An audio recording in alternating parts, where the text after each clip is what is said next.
ನಾನೇನು ಎದುರುಕೊಂಡು ಎಲ್ಲೂ ಓಡೋಗಿಲ್ಲ, ನಾನು ತಪ್ಪು ಮಾಡಿಲ್ಲ.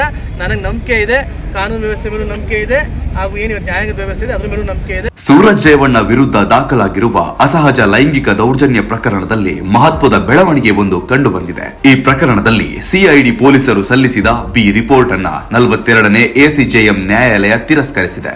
ಈ ಮೂಲಕ ಪ್ರಕರಣದಲ್ಲಿ ತನಿಖೆಯನ್ನ ಮುಂದುವರಿಸಲು ನ್ಯಾಯಾಲಯ ಸ್ಪಷ್ಟ ಸೂಚನೆಯನ್ನ ನೀಡಿದೆ. ಇದರಿಂದ ತನಿಖೆ ಇನ್ನಷ್ಟು ಹೆಚ್ಚಿನ ಆಯಾಮಗಳನ್ನ ಪಡೆಯಬಹುದು ಎಂಬುದನ್ನ ಅಂದಾಜು ಮಾಡಲಾಗಿದೆ. ಅಷ್ಟು ಮಾತ್ರವಲ್ಲದೆ ಈ ಪ್ರಕರಣ ಹೊಸ ತಿರುವಿಗೆ ಕಾರಣವಾಗಿದೆ. ಈ ಹಿನ್ನೆಲೆಯಲ್ಲಿ ನ್ಯಾಯಾಲಯ ತೆಗೆದುಕೊಂಡ ತೀರ್ಮಾನದಿಂದ ಮುಂದಿನ ಹಂತದಲ್ಲಿ ಸೂರಜ್ ರೇವಣ್ಣ ಮೇಲಿನ ಆರೋಪಗಳಿಗೆ ಮತ್ತೆ ಪ್ರಾಮುಖ್ಯತೆ ಹೆಚ್ಚಾಗಬಹುದು ಎಂದು ಎನ್ನಲಾಗ್ತಿದೆ.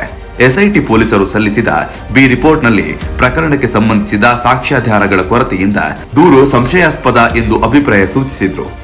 ಆದ್ರೆ ದೂರುದಾರರ ವಕೀಲರು ಇದನ್ನ ಪ್ರಶ್ನಿಸಿ ವರದಿಯಲ್ಲಿ ಅನೇಕ ತಪ್ಪುಗಳಿವೆ, ಹಾಗೆ ಅನೇಕ ಗೊಂದಲಗಳಿವೆ, ಈ ಪ್ರಕರಣವನ್ನ ಉದ್ದೇಶಪೂರ್ವಕವಾಗಿ ದುರ್ಬಲಗೊಳಿಸಲಾಗಿದೆ ಎಂದು ಆರೋಪಿಸಿದ್ರು.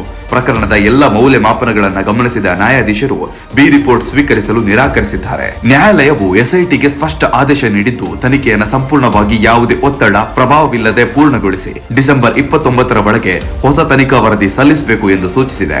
ಪ್ರಕರಣದ ಗಂಭೀರತೆ ಪರಿಗಣಿಸಿದ ನ್ಯಾಯಾಲಯ ತನಿಖೆಯ ತಾರತಮ್ಯ ರಹಿತ ನಿಷ್ಠೆಗೆ ಒತ್ತಡ ಹೇರಿದೆ. ದೂರುದಾರರಿಗೆ ನ್ಯಾಯ ಸಿಗಬೇಕೆಂದು ಕೋರ್ಟ್ ಮೆಟ್ಟಿಲೇರುತ್ತಾರೆ. ಕೋರ್ಟಿನ ನಿಲುವು ಕೂಡ ಇದೆ ಅಂತ ವಕೀಲರು ಹೇಳಿದ್ದಾರೆ.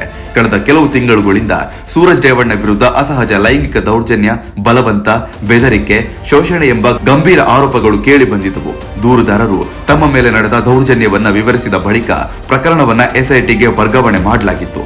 ರಾಜಕೀಯವಾಗಿ ಸೂಕ್ಷ್ಮವಿರುವುದರಿಂದ ಈ ಪ್ರಕರಣ ರಾಜ್ಯದಾದ್ಯಂತ ದೊಡ್ಡ ಚರ್ಚೆಗೆ ಕಾರಣವಾಗಿತ್ತು. ಈ ಹಿನ್ನೆಲೆ ಘನ ನ್ಯಾಯಾಲಯ ಈ ವಿಷಯವನ್ನು ಗಂಭೀರವಾಗಿ ತೆಗೆದುಕೊಂಡು ವಿಚಾರಣೆಗೆ ಮುಂದಾಗಿತ್ತು.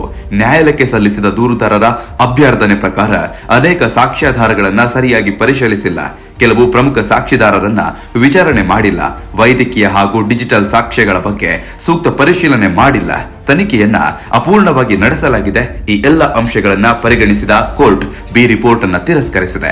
ಈ ತೀರ್ಪಿನಿಂದ ಸಿಐಡಿ ತನಿಖೆ ಮತ್ತಷ್ಟು ತೀವ್ರಗೊಳ್ಳಲಿದೆ. ಸೂರಜ್ ರೇವಣ್ಣ ವಿರುದ್ಧದ ಆರೋಪಗಳಿಗೆ ಮತ್ತೆ ಪ್ರಾಮುಖ್ಯತೆ ಸಿಗಲಿದೆ. ಪ್ರಕರಣದಲ್ಲಿ ರಾಜಕೀಯ ಮಟ್ಟದಲ್ಲೂ ಹೊಸ ಚರ್ಚೆ ಪ್ರಾರಂಭವಾಗುವ ಸಾಧ್ಯತೆಯೂ ಇದೆ.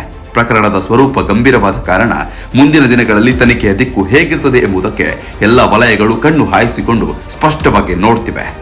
ಡಿಸೆಂಬರ್ 29ರಂದು ಸಲ್ಲಿಸಲಾಗುವ ವರದಿ ಸೂರಜ್ ರೇವಣ್ಣ ಅವರ ಅಸಲಿಯತ್ತನ್ನ ತೋರಿಸುತ್ತೆ ಅಂತ ಕೋರ್ಟ್ ಭಾವಿಸಿದೆ. ನಿಮ್ಮ ಪ್ರಕಾರ ಆ ವರದಿ ಹೇಗಿರಬಹುದು? ದೌರ್ಜನ್ಯಕ್ಕೆ ಒಳಗಾದವರಿಗೆ ನ್ಯಾಯ ಸಿಗಬಹುದಾ? ದಯವಿಟ್ಟು ಕಮೆಂಟ್ ಮೂಲಕ ತಿಳಿಸಿ.